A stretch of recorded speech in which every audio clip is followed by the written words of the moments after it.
time has come for presentation on investments and trade opportunities in Tanzania. We start with Executive Director Zipa to come forward, please. Mr. Saleh, is he around? TIC video we'll have later on, but first we start with the presentation on investments and trade opportunities in Tanzania.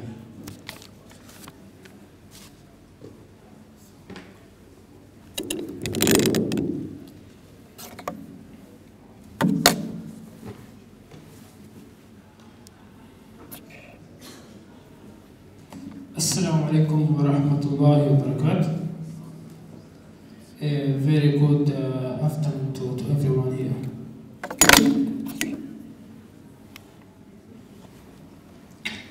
Zanzibar is a part of a semi-autonomous region within Tanzania with an economy growth averaging at 7%. Zanzibar is the only, or is one among the 11 countries that posted a positive growth during COVID, with an average of 1.5% growth. Of course, we have a long relationship, as most of our excellencies have said before. Among the trade rules, we have posted numbers of value of trade. And so, today I would like to highlight to you numbers of opportunities which are available in Zanzibar, and of course overall numbers of opportunities which are available in Tanzania.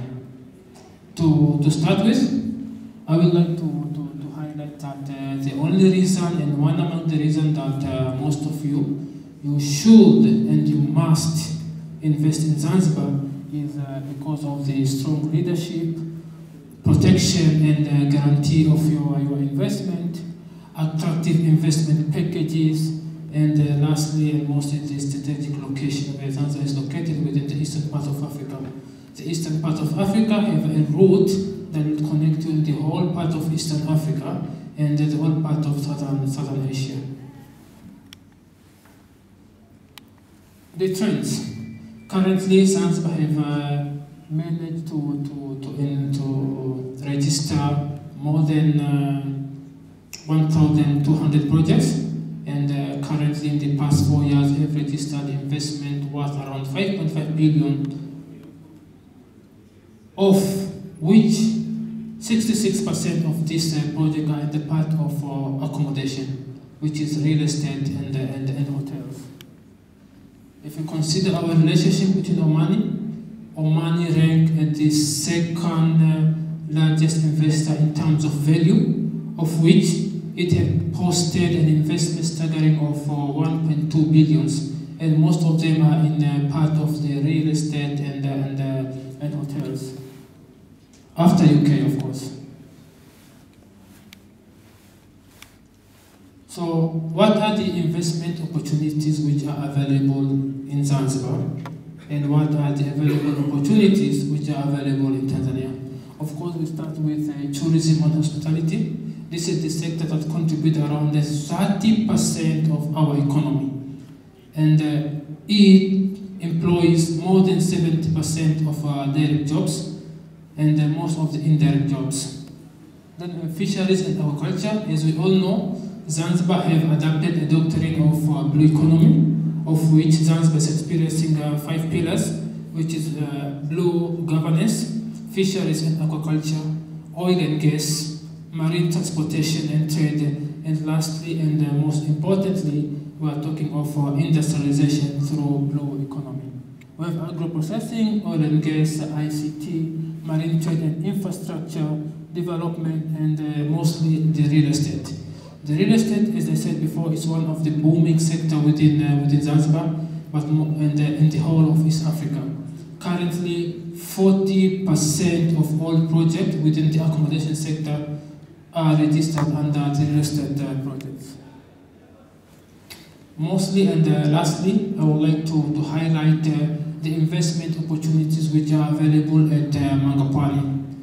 Mangapwani is an SEZ, a special economic zone. designated to accommodate numbers of projects, including industrial projects, multi-purpose port, satellite city, and other educational facilities. Through Mangapani, we will really appreciate if we can have investors through a PPP model or joint venture.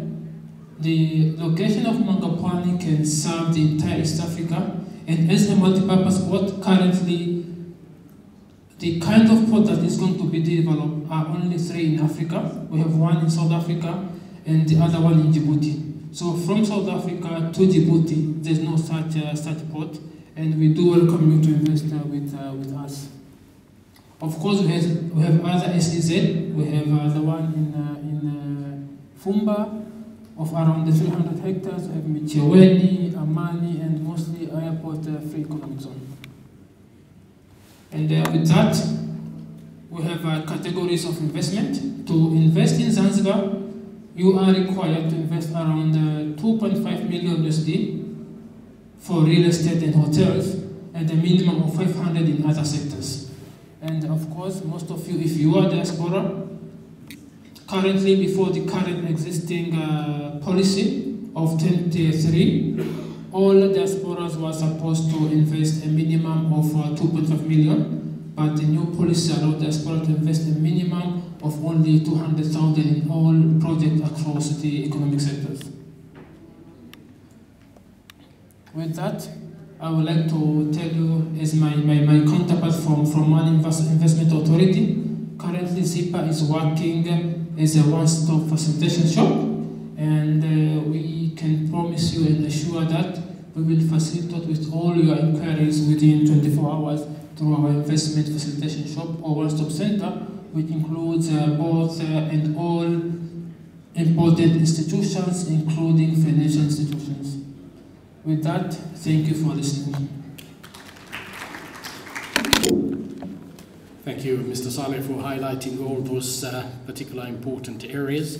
And now we call upon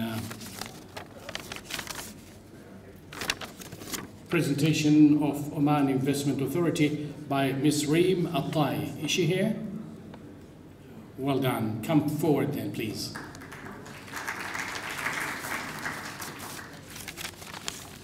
Here she comes, slowly but surely, and she's coming to present the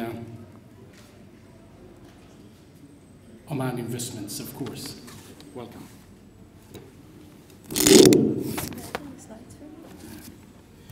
Can we start with the slides there? Someone is there? Just raise your hand. Thank you. Good. Would you like to say anything about Oman investments before the slides comes?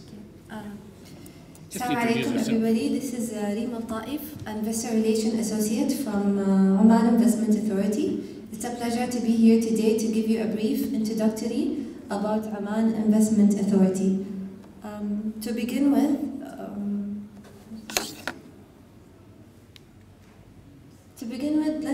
let me know how did OIA start. OIA was established in the year of 2020 by a royal decree. It was a merge between the State General Reserve Fund and Oman Investment Fund.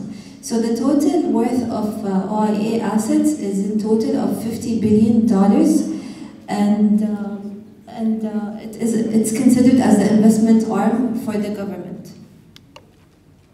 Here are the OIA mandates. As you can see, the OIA mandates are very much aligned to Oman 2040 vision. One of the most important mandates for us is attracting foreign and international investments, as well as advancing the targeted sectors.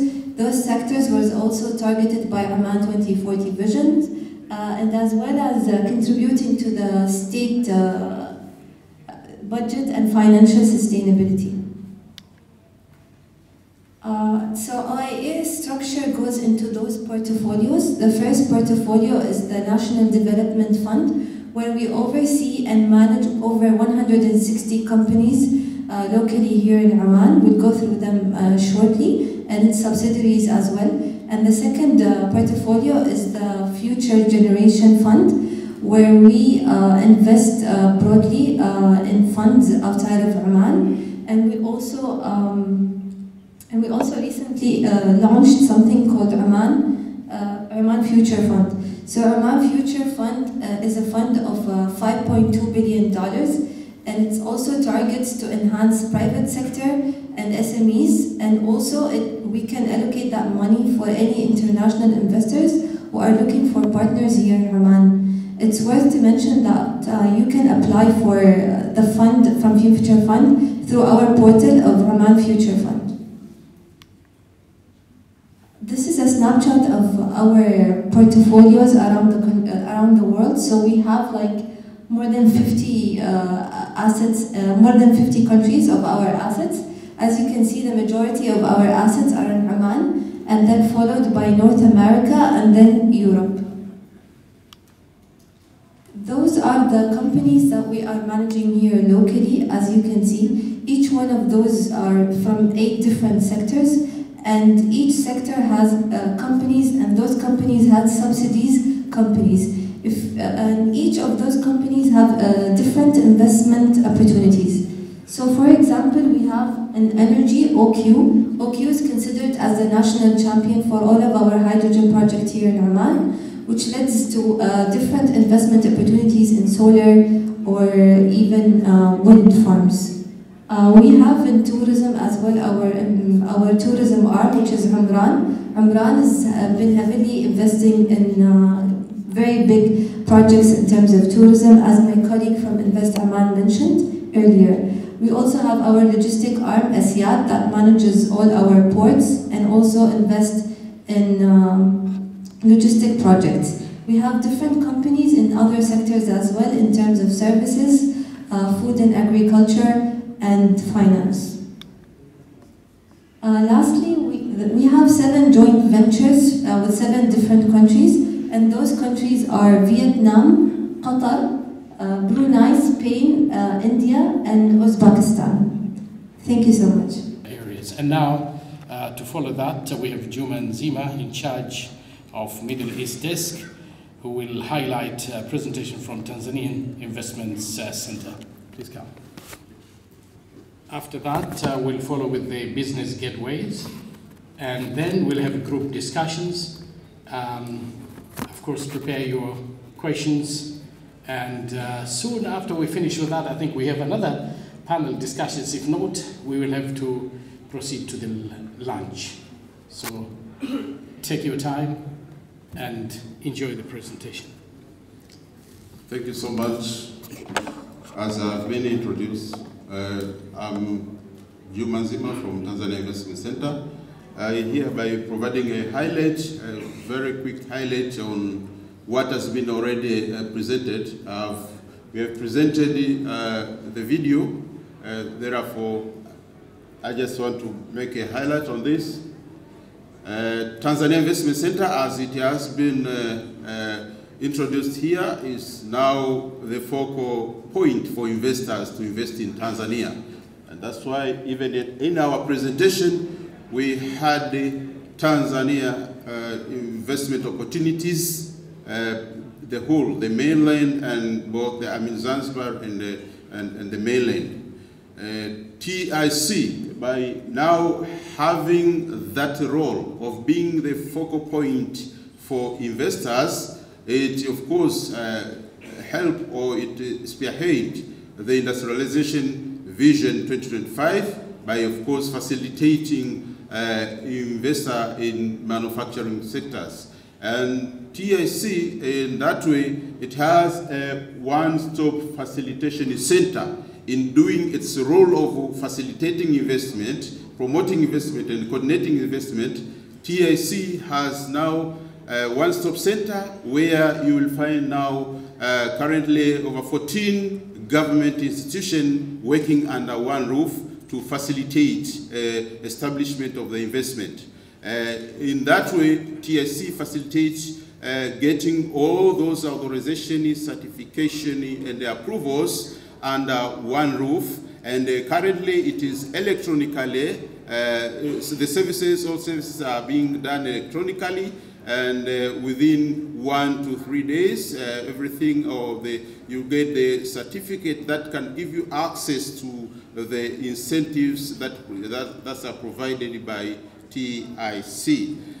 I'll go very quickly because most of the opportunities have been already explained. The investment climate in Tanzania, we have a very friendly investment climate, the stability, but I will just stick on also the improvement of the infrastructure development for attracting investors from Oman and all around the world. So all these are the climates, the investment climate. And now let's see, the investors are being, when they come to invest in Tanzania, they are being granted the certificate to get incentives, to get them facilitated to establish their investments. And the categories of investors are as classified. They get the incentives according to the status that they have. So they are the normal investors, the strategic, and the special strategic investors.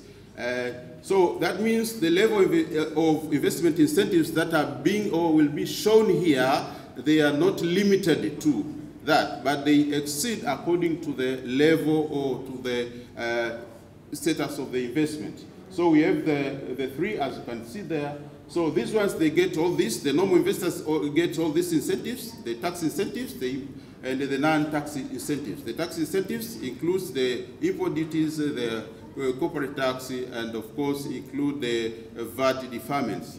The non-tax incentives, they include now the conditional free repatriation of fund, but also the automatic immigration and the facilitation services under one roof that has been explained.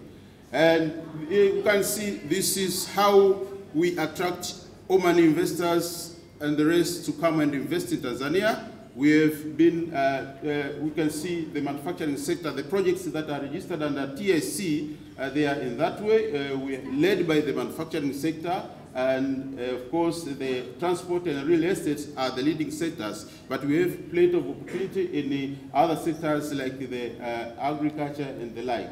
Now, these are the investment opportunities that are found in Tanzania, plenty available, and I urge now the investors, prospective investors from Oman and the rest of the world to come and capture these opportunities. The details of these opportunities, they are now being explained. We've come with some stakeholders here, I mean the government institutions plus private institutions, to give you the more detailed on the investment opportunities in the respective sectors. For instance, in the agriculture sectors, you can have the opportunity in some different edible oil manufacturing firms and the like. The whole value chain of the agriculture is the opportunity to invest in Tanzania, not limited to that one. And we have the sectors like the livestock, we have the aquaculture and fishing, we have the sector like the manufacturing and the pharmaceutical industries, we have the tourism sector, we have the real estate sector, and we have the energy sector and the mining sector, which of course the opportunities are plenty available in all those sectors. Now, having said that, may I welcome you to come and invest in Tanzania, and of course, we have our booth there outside for more detail. And the other institutions that provide the opportunities are present today, and they will be available here today and tomorrow for B2B, one-to-one meeting. So we cordially invite you investors to come and meet them here, and some at the Chamber or Oman Chamber of Commerce for tomorrow, so that they can get, the deep engagement with them. Thank you very much. Thank you very much for that highlights there. And now we have Business Gateways, BGI, to present. Please come forward so that we can have that presentation go on. Assalamu alaikum to everybody, and Jambo, to my sisters and brothers from Tanzania today. My name is Sanjeev and I head the business support at businessgateways.com. There's some issue, my presentation is not able to come up, so I will tell you what I wanted to actually talk to you today. We are an IT company and we have established in 2010 in Knowledge Oasis, Muscat, one of the leading IT parks in the region. And we did not focus on building IT programs per se, but we worked towards solving the needs of a nation. Vision 2040, Vision 2030, we hear a lot about this in Oman. And this has got its own objectives. And there are multiple stakeholders who have to work to meet these objectives. So the challenge is getting all these stakeholders to join hands together and start operating cohesively so it works towards the realization of these objectives. And that's what Business Gateways has been working on. In 2010, we started the National Business Framework. Now, this connected companies to each other. In 2014, the Ministry of Oil and Gas in Oman. Today, it is called as the Ministry of Energy and Minerals. The Ministry of Oil and Gas entrusted their in-country value project, the JSRS, to us. So from 2014 till date, we have been managing the JSRS. Now, the JSRS is a mechanism where any company who wants to work in Oman's energy industry, oil and gas industry specifically, must get the certificate from us. Now, that project grew and we started delivering the in-country value obligation contracts to Omani SMEs. And to cut a long story short, in 2024, as we stand today, we have executed a number of projects, including the national subsidy system of Oman, where fuel subsidy is dispersed to Omani citizens. About 750,000 citizens receive the fuel subsidy through our system. And this year, in 2024, we delivered the Kiman system for Oman Investment Authority and a number of other IT platforms. Now, the reason why I'm telling all this to you is we identified a core need worldwide, and we are coming out with a project called as the Global Business Framework. Now, the Global Business Framework, as the name suggests, connects companies from one part of the globe to another. Now, what happens is, it is not about just connecting to each other, but it is about understanding why this connectivity happens. There are many energies which are flowing. One is at a national level, you have investments happening.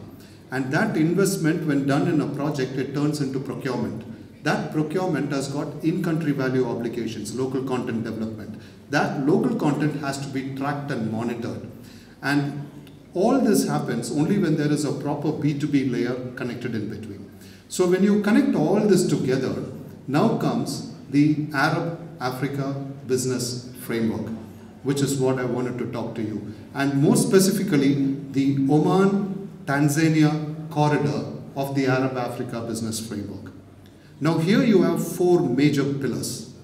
For example, if Oman is investing in Tanzania, let's say 100 million reals for some project Oman is investing in Tanzania. Now both Tanzania and Oman are keen to understand and develop their own SMEs who are in each of these countries. So when Oman gives a project to Tanzania, Oman would say, in this project I want 20%, 25% to come back to my Omani SMEs here. Or if Tanzania is investing in Oman, vice versa. I'm investing so much, this money has to come back to my SMEs. Now you need a tracking mechanism for this. And this is what we have developed. I'm trying to give you the picture without my PPT, I hope, but I hope you're following this whole thing and I can see heads nodding. Thank you so much for that.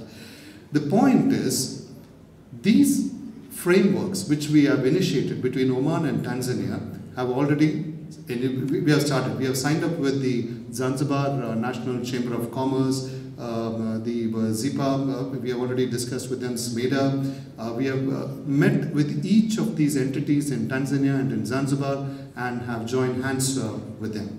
Now we intend to take this even further in the near future, And we look forward to supporting companies like you who have crossed borders to join hands and identify the right partners and take it to the next levels. Very soon, you will be hearing more about the Global Business Framework and the Arab Africa Business Framework from us, more specifically between Oman and Tanzania. So thank you so much for the time that you have given me, and do have a great day. Specifically linking the South Asia, India, and East Africa to the Middle East. And as a matter of fact, our ancestors used to exchange the spices they received from India with the dates from Oman to the business owners in Zanzibar in an exchange of fruits. So this brings a pivotal clue that Oman has a very long relation, a very long history into the logistics sector in the area. Another important point to consider is that Oman is completely independent from two main straits in the region, Strait of Bab el-Mandeb and Strait of Hormuz. Today, our shipping routes are completely open to the Indian Ocean and to the Gulf of Oman. So in case of any political disruption in these two straits, Oman thankfully is not affected because our main ports are completely open to the international shipping routes. Finally, one of the most important points I would like to mention is the free trade agreements today we have at the Sultanate of Oman. We have an FTA with the US, with Singapore, with South Korea, and with the European Association countries like Switzerland and Norway. Moving now to the shipping duration Oman enjoys due to its centrality. Oman enjoys a reasonable and fair shipping duration either by sea or by air to nearly everywhere in the world. Today, an air shipping from Muscat to Delhi only takes 3 hours, 7 hours to London, and like 8 hours to Beijing. When it comes to sea shipping, which is more important in my view, because sea shipping, 90% of the world's trade is carried by ships, and same thing applies. Today, a sea shipping from the port of Salalah until the far west, to, for example, the port of New York, takes only 23 days. And same thing to the Far East. For example, a sea shipping from port of Dokkum to the port of Nagoya in Japan, one of the busiest ports in the world, takes only 24 days as well. So we're talking about some reasonable and balanced shipping duration time. When we talk about the economic stability, which is very important because none of us want to invest in a place where there is no economic stability. Otherwise, it wouldn't make any sense to invest. And in this case, we have a pretty good record according to some major rating agencies. We've been ranked B+ by Fitch Ratings, BA by Moody's, and BB+ by Standard & Poor's. And as a matter of fact, this has been lifted last week to BBB. So this gives us a good indicator about Oman. Another global important indicators that prove a promising future to the Sultanate is that we've been ranked 43 globally according to the World Bank in logistics performance. Our quality of roads has been ranked 10th globally, even though, as I mentioned before, we have very dramatic landscapes, rugged mountains, desert plains. Some of the villages are very difficult to reach. Our government still managed to build a high quality network of roads that has been ranked 10th globally. Quality of life is 7th. And according to the World Bank again, Salalah Port has been ranked 2nd globally in terms of port performance. Moving now to Oman's Vision 2040, the government is directly investing into logistics, food security, tourism, mining and manufacturing, and is also attracting foreign investors to invest in these main sectors. However, we cannot achieve success in these sectors without focusing on the enabling sectors such as education, healthcare, ICT, and circular economy. Moving now to some of the incentives the government has made possible to foreign investors, and that is the right to obtain 100% ownership in any business, apart from 123 activities that still need an Omani partner. Tax exemptions up to 30 years in Dokkum Free Zone, up to 15 years in Salalah and Sohar. So this means that the 15% payable every year from the net profit, the investors are exempted from these tax in the free zones, and also in Medan, in the industrial areas, for up to 5 years. So this is a huge bonus in the region. Moving to the land prices, we do have very competitive land prices. Today, investors can get an industrial land for only an average of 1 riyal per square meter, and probably in any industrial area in Sultanate. Same thing applies with the free zones we have here.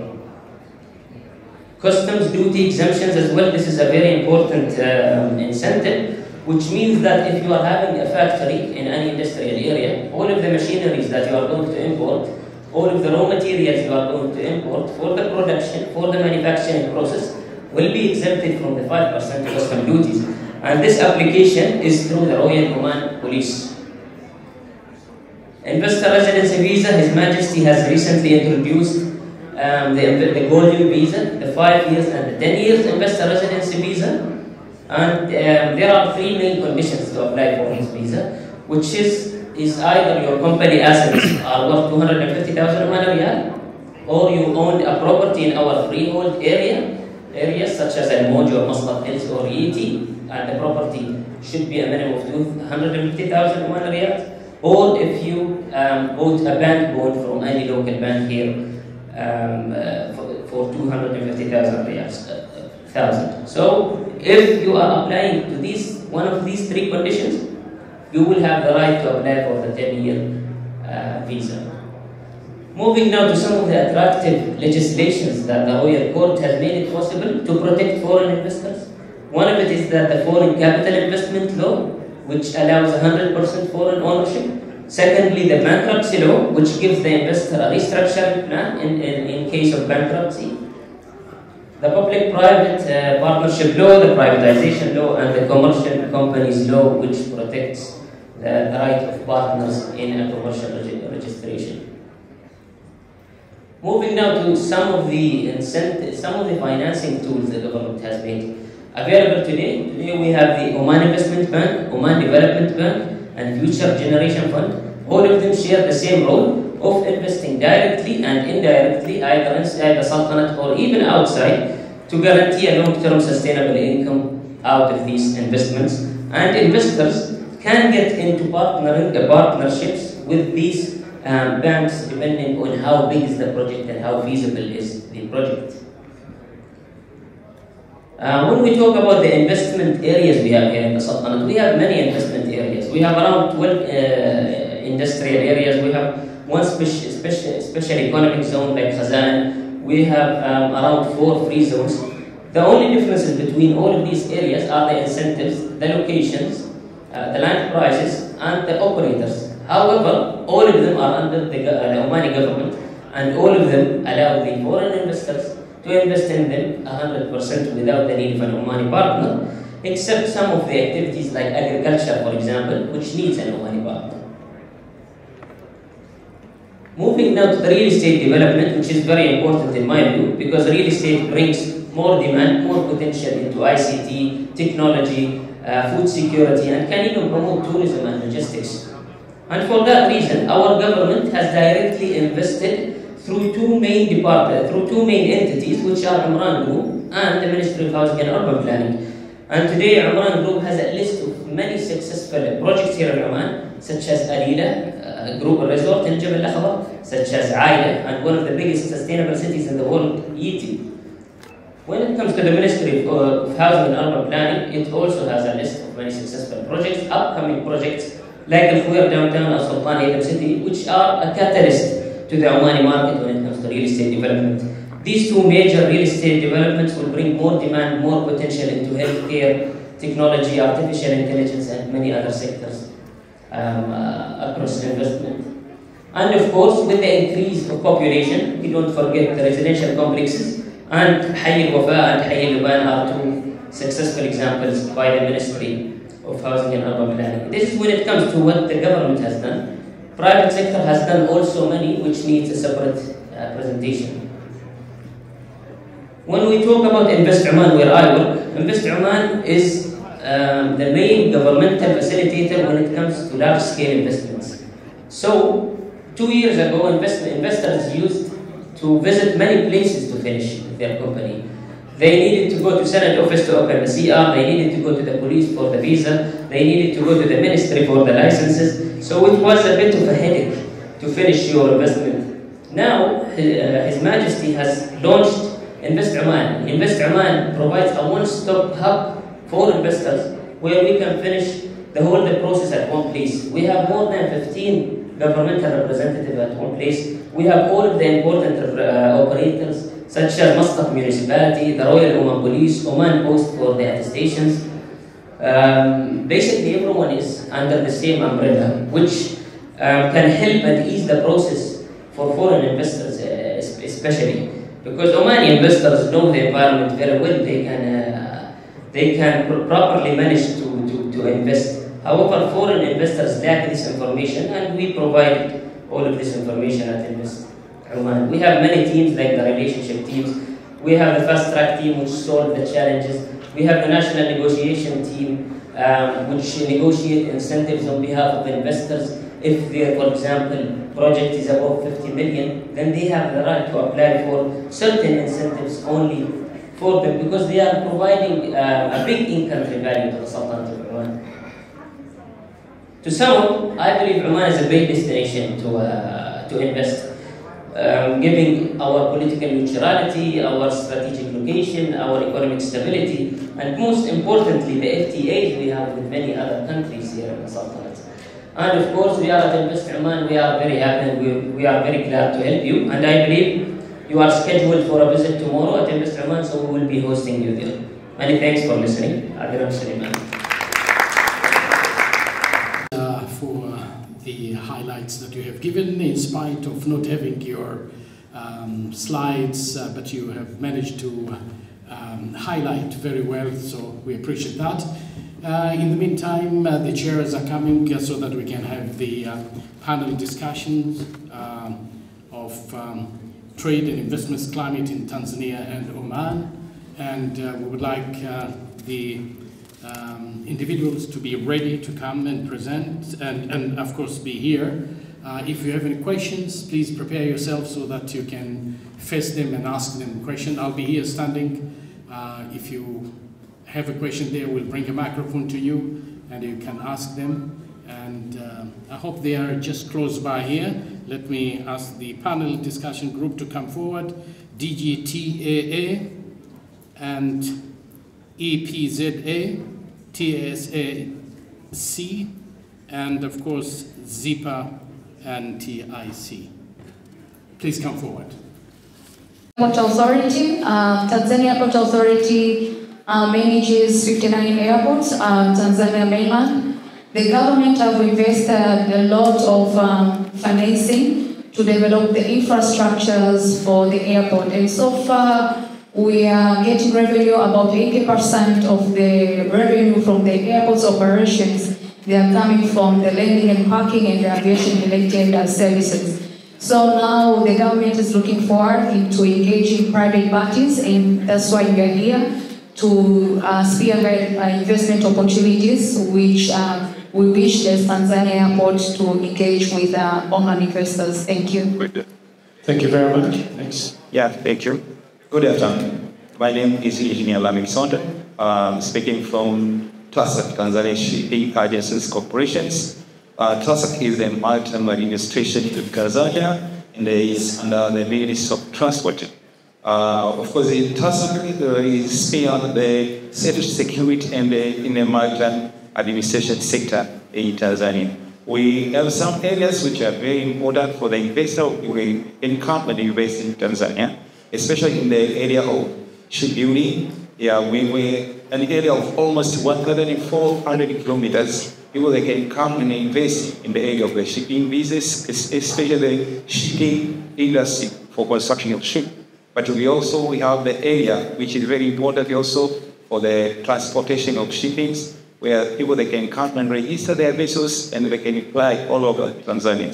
But also there are some areas which also is very, very important, especially in the fishing areas, where the people they can come and invest in the morning fishings, like fishing vessels which can process the vessels, they can process the ship within the ship, then they come up directly to the market.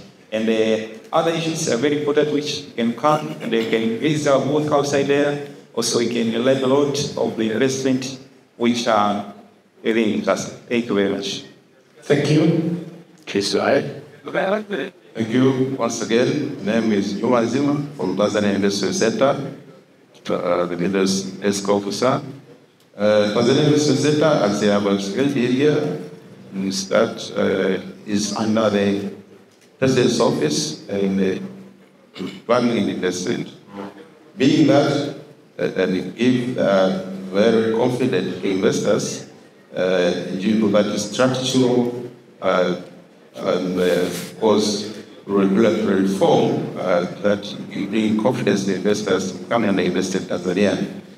So Tanzania Investment Center having facilitation services which are automated. Currently, you can electronically register your products and then get a certificate of incentive outreach.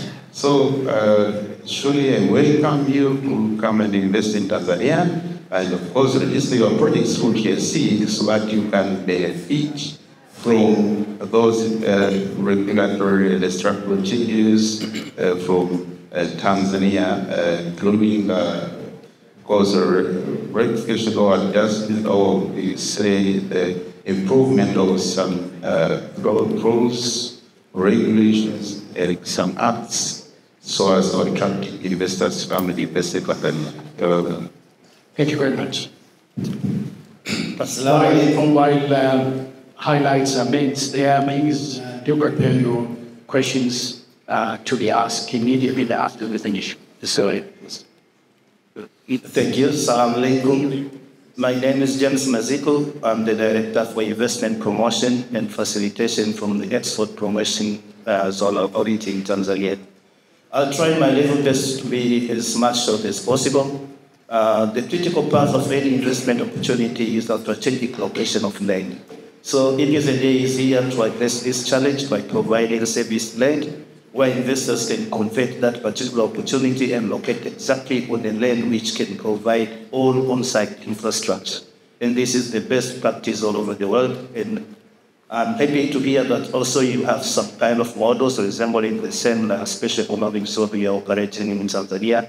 So I'm here available to respond to any questions with regards to opportunities on special economic zone and export processes on there. Shukran.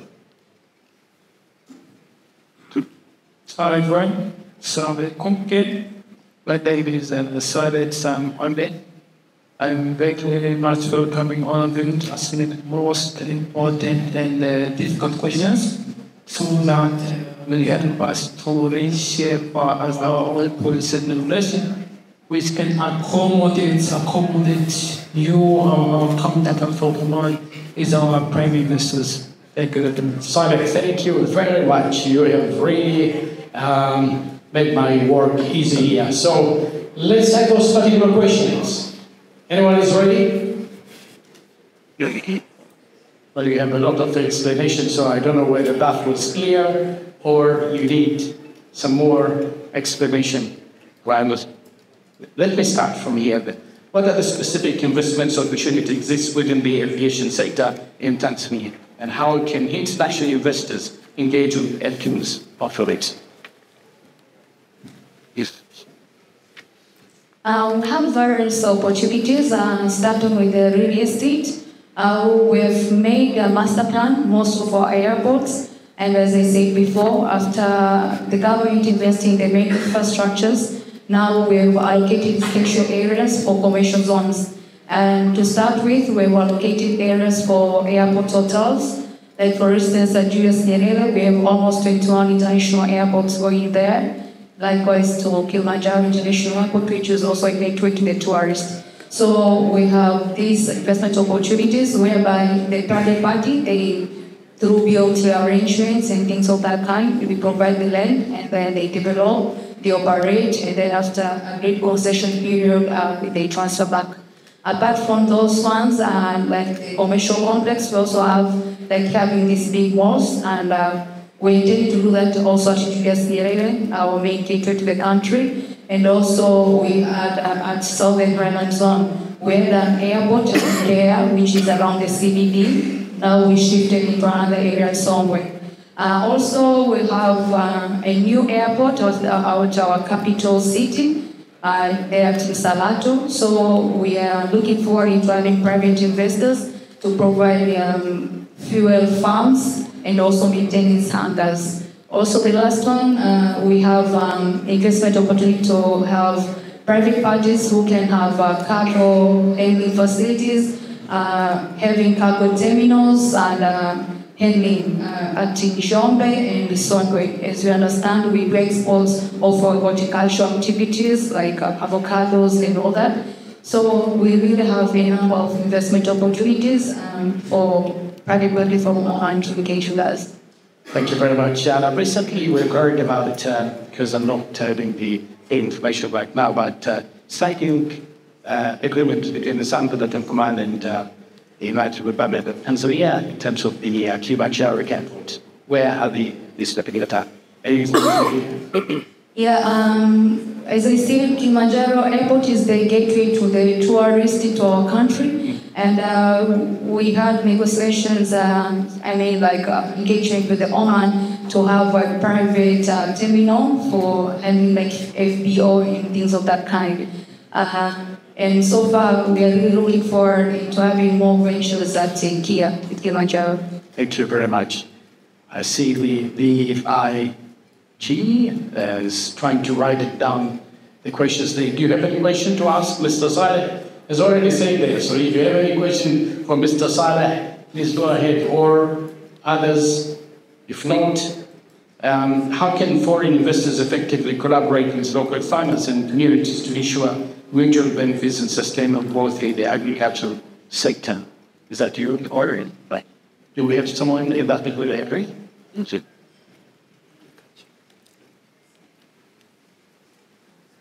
Come say you will when you start to and collaboration, I would say we do welcome more investors to collaborate with all local partners, whether it is agriculture, whether it is hard infrastructure or soft infrastructure. Whenever there is a need of collaboration, our policies or current policies around that. So any investor want to come over anywhere in Tanzania, no investment, we are getting very close with it. And the laws are wide open that everyone is allowed according to the current existing policy and regulation to do so. Wonderful. That is another opportunity. Businessmen, please be prepared for that one. And of course, there will be B2B meeting. I'm sure you have a lot of B2B meeting in between, but you can still continue with that. Now, I don't want to continue with questions from me only. So I think it's really important to hear from you. Anyone else would like to draw a question here right now? Because the time for lunch is not, it's after 2:30, and right now it's about 1:35, I think. So we do have time. Yes. Just give me a microphone. My name is Suleiman Al-Hafi. Just signed an MOU for establishing the Cotton Park, which will be an exchange of way we conduct business in terms of agriculture commercially. During our studies, we've seen that from where the cottons are produced to Dar es Salaam, it's almost 1,000 kilometers. Our question is, by the time we go what you call operational, that will be another 3 years from now, do you think logistically that train will be ready by then so we can minimize the time of that particular transportation of the cottons to be exported to Europe and other continents? Thank you. Thank you for a very good question, and just to assure you the efforts of the government currently with regard to the infrastructure development, focusing on transport economics. The SGR, Standard Gauge Railway Line, has been under construction for the past 2-3 years. Where do we stand as of now? We have covered almost 500 kilometers plus, which means the SGR is operational from Dar es Salaam to Dodoma. And lucky enough, in the construction platform, There's already development going on in the pipeline from Mwanza coming up to Shinyanga, so that it can soon shortly be joined from Dodoma to Shinyanga, connecting to Mwanza. So to comfort you, the timelines are maybe more or less than 2 years timeline, because the project is almost 50-60% halfway of the distance we are referring about. Assalamu alaikum.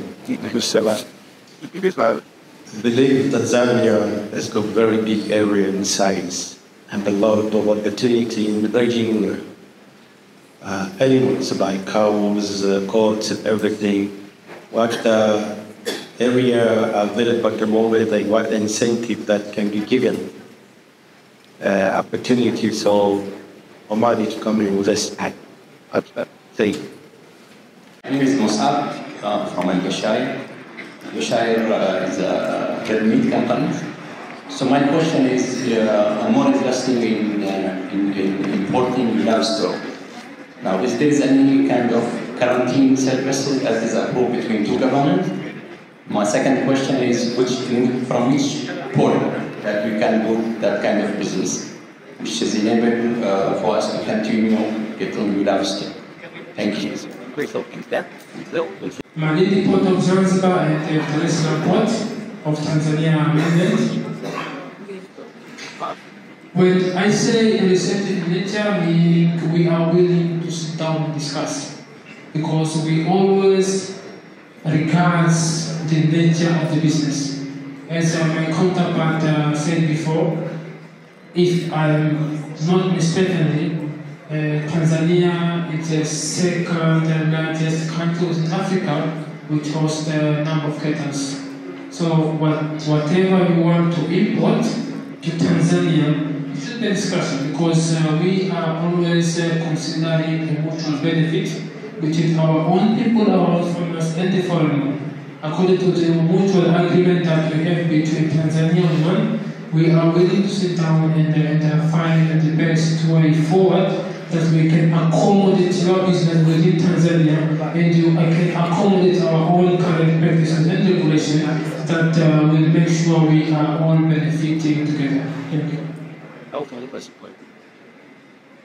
So just to supplement the information with regard to the question you have asked, as my counterpart have said, yes, there's no quarantine as we're speaking right now, but generally speaking, quarantine is a subject of livestock hygiene and disease spreading.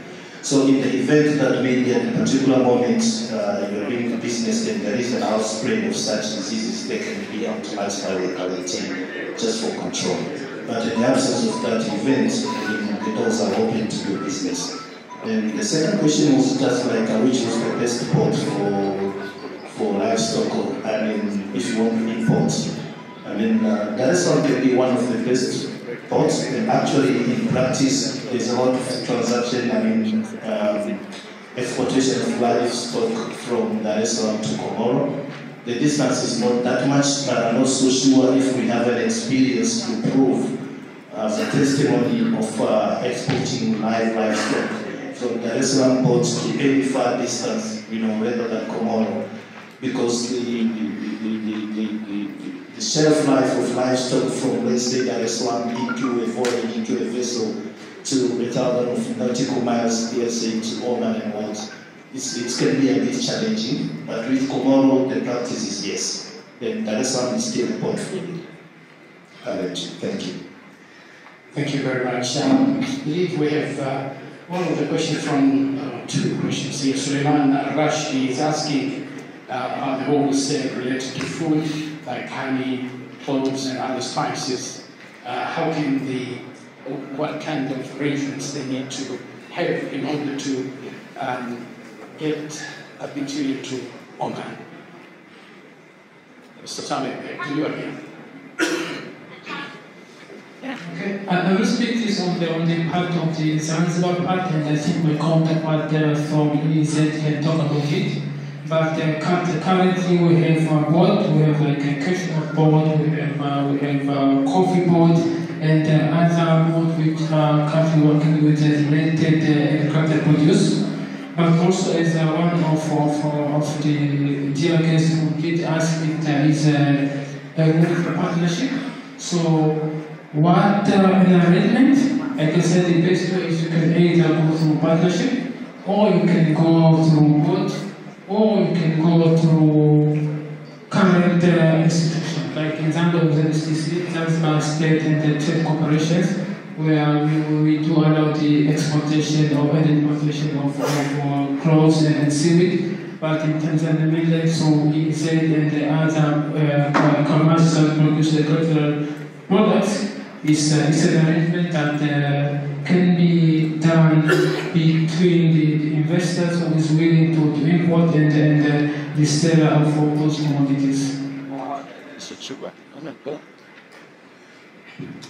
Thank you.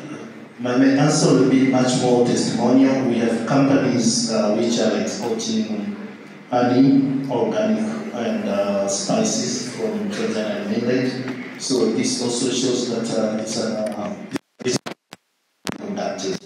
How to operate it, there's different platforms to navigate. We have other government mandated institutions like TanTrade. They also provide information from the supply chain point of view in terms of the input supply. But in terms of the export-led policy framework, the special economic zone and EPZ is available to supplement information for how best a person can come and invest in export spices and honey. I've got a record of more than 5 companies doing spices and under EPZ scheme, and 3 companies doing honey exporting. So it's a conducted business currently, and the easy answer should be that if somebody is doing the same business, then the doors are still open for somebody else to gain and get potentially different. Did you hear that? So the door is open and you are there ready to start if you want to do that. But he has another question as well. I don't know if this was, would you say, supply from here to Zanzibar in particular. Once he reached there, would he be allowed actually to sell and then pay the tax later on? This is his question. I will ask, I will try to answer the first one. Is he allowed to export from here to Zanzibar? Of course yes. And I can really say UAE and all Arab countries is one among the 3 countries that export most of goods to Zanzibar, which is currently now is UAE and Arab world. We have China and Egypt. So Oman is there, and it's one among the countries that we are there to interview with. Whether you can import and pay the tax later, this is not. The tax regimes allows you to import and pay income taxes at the same time. But as I said before, we are working in a way of more of a receptive nature, is to have substantial goods that will affect positively the Zanzibar economy. Why not? We can sit down and find the best way that we can receive those goods and produce for our people that can prosper our economy. And of course, we are going to pay that if the arrangement is mutually beneficial of us. Very clear. I think you're satisfied. Thank you. Now, before we go to the question on the other side there, we are doing fine, by the way, because lunch is at 2:30, and now it's, I think, 7 minutes, if I'm not wrong, to 2 o'clock. So we're doing fine. And if you have some more questions, please do prepare yourself. Shall I come to you or to Mr. Okshan? Here we are. So my question again is that would you might throw what you call light on currency repatriation? As an investor investing in Tanzania, what would be the investment, what you call my investment currency repatriation in terms of policies and laws governing this particular? Thank you very much. Let's consider the investment act of TC of 2032 and then the investment act number 10 of Zanzibar, ZIBA of 2023. They all do allow among the incentive 100% repatriation of profit after all taxes. So you are allowed to generate up to a profit for 100%. To not add. Let me add on what has been said. It's also not only repatriation of profit, but also payment of loans to of course, foreign country is also allowed by the Tanzania Investment Act 2022. Thank you. Which current from Canada? Shiabad. So I'm going to ask 2 questions regarding air and sea. Yeah. From the air, you are talking a lot of airport, but is I'm understanding airports, some of them are operating on like pre-session airports. What's about to do it? And no air Tanzania. Say there is no distribution. For example, Kahama Airport. Same thing, the project of Shinyanga Airport is delayed for a long time. I don't know how it's going because we are extending and extending to building more airports. This will be benefit of the country. The second question about sea. This sea is the same question regarding shipping animals, livestock. And did you have your own shipping or you are waiting for other agencies to ship and from and to? From Tanzania and to Tanzania. These are the 2 questions. Thank you very much. Thank you. And I believe the airport authority there will go ahead. Please go ahead. Thank you so much for the about Kahama, as you understand, initially before the Kahama airport coming back to us, it was dedicated to the gold mine, and then now shifted it to our airport.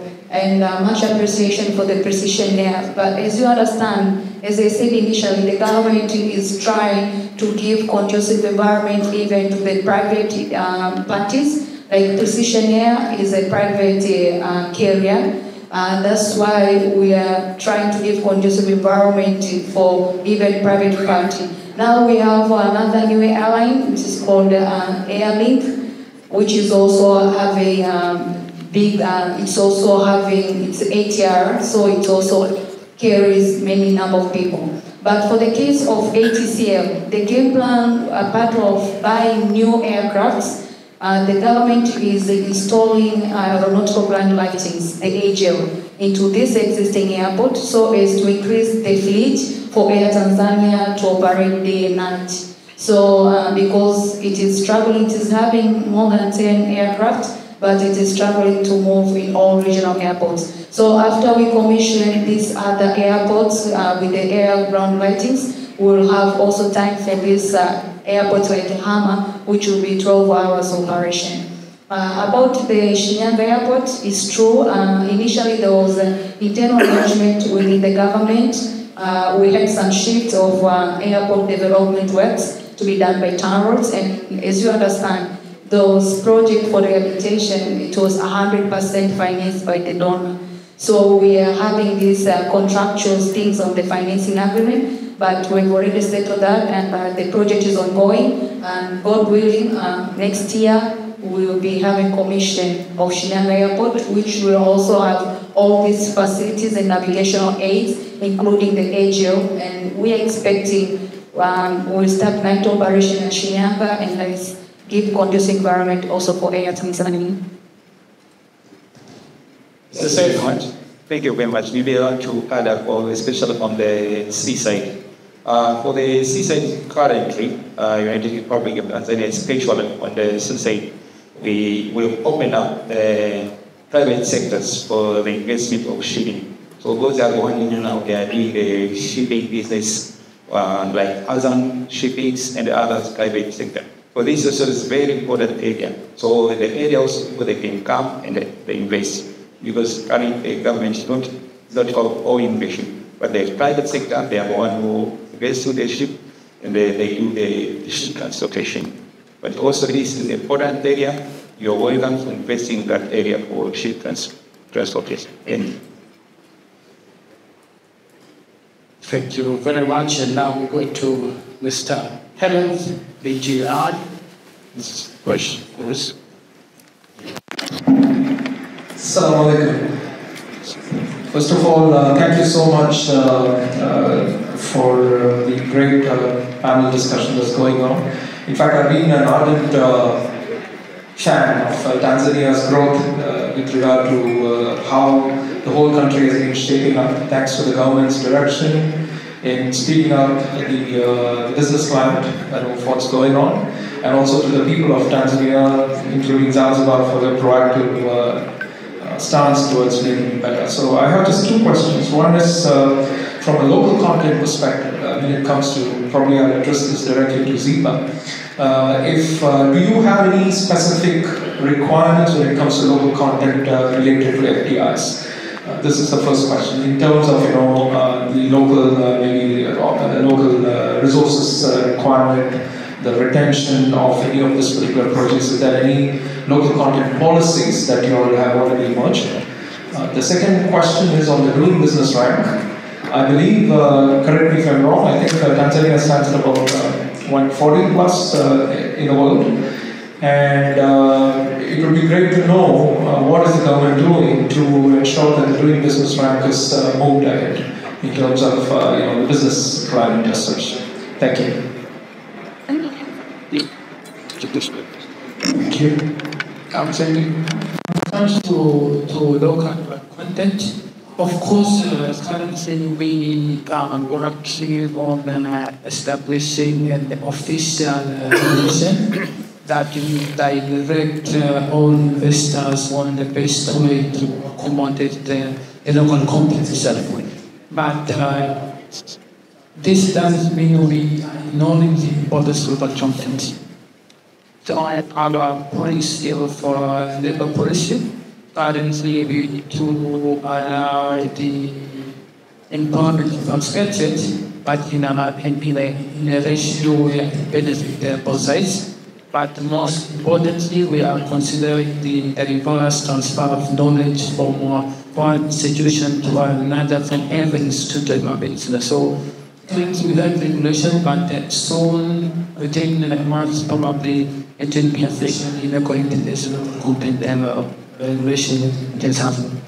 And secondly, when it comes to doing business rank, of course we want that, and we don't accept that. But the government is working very hard. The government is collaborating with a number of public countries, but we have also changed and amended numbers of our policy and regulation to make sure that we have a friendly, conducive environment that is away from all bureaucratic and other actions that failed and important the perspective of the investment. And to do so, among our most important students now in Tanzania is transforming the entire processes of all investment in the important vision to an online platform and ecosystem.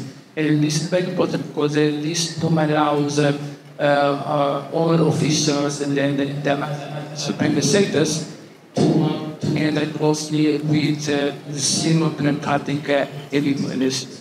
So with that, I believe within a few years, trying to discipline the authorities, but also to our management and highlighting that we have seen from the ministers, and Dr. Samia herself and the winning, and in just few years, get completed with other total thinking that continue this arms to positioning ourselves in investment banking.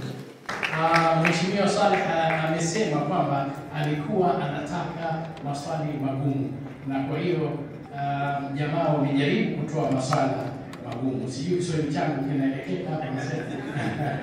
Nimejaribu kuzungumza kwa Kiswahili kidogo. Kwa hiyo I hope I'm doing well with the language. Well, we'd like to thank you very much for what you have presented. Indeed, we are looking forward to see more and more opportunities available, and of course, as what has been said earlier here by Her Excellency the Ambassador and His Excellency the Minister of Commerce, that action is now needed. clear vision between the leadership of both countries. His Majesty Sultan Haytham here in the Sultanate of Oman with the 2040 vision, and Her Excellency Dr. Samia Suluhu of Tanzania's leadership. They have opened the country there for opportunities in investments, so please grab that particular opportunity and work towards it. Tanzania waits for you, and Oman for those who wants to invest here. Again, here is an opportunity without forgetting His Excellency President Hussein Mwinyi as well, who has appeared on video clip from time to time. Is welcoming you to visit Zanzibar and Tanzania in general. They mentioned about beautiful landscapes they have in that particular country. I myself was there actually, and I had an opportunity, and I'm looking forward to that because I'm attending also SITE, which is Swahili International Exhibition Organization, of course, which is going to be held 10 days from today, I believe so. So I'll be there. I had an opportunity to visit Ruaha National Park. I had an opportunity to visit Nyerere National Park as well, and I visited different places. They are really lovely. You can see wonders there. Wildlife is opened, and I also visited Mbeya, visited Iringa. Wow, what a beautiful landscapes there, high hills, greenery one, and rivers, lakes, waterfalls. Here I am now, saying it myself because I've seen. I had to climb a mountain in Udzungwa, exactly. And I managed to get up to there with a group of young guys. They were thinking that I would not be able to make it. I said, well, look, remember, we are still young, we can make it, and we did make it. That was the Dream Team Explorer, which continues to explore different countries of the world. And we keep highlighting the beautiful landscape of United Republic of Tanzania.